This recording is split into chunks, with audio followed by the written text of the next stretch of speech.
Hi అండి.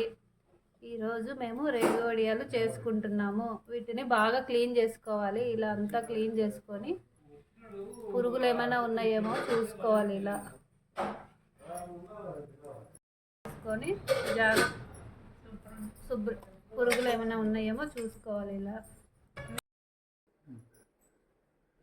రేగి వడియాలకి కావాల్సిన పదార్థాలు: పచ్చిమిరకాయలు తుంచుకొని మిక్సీలో వేసుకోవాలి. క్లీన్ చేసుకున్న రేగ్గాయలు మిక్సీలో వేసుకోవాలి. కావాల్సినంత బెల్లం వేసుకోవాలి.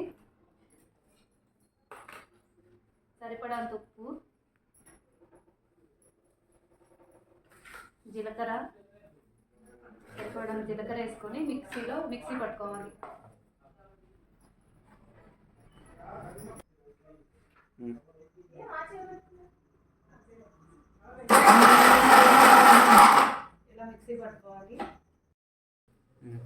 ఇలా మిక్సీ పట్టుకొని ఉంచుకోవాలండి.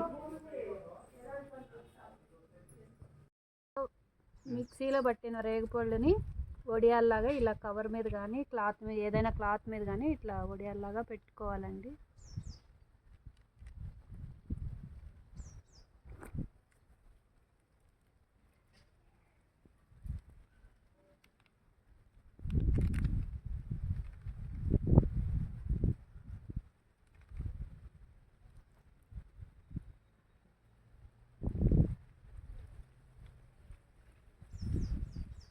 ఇలా పెట్టిన దాన్ని ఒక 4 రోజులు ఇలా ఎండబెట్టుకోవాలి.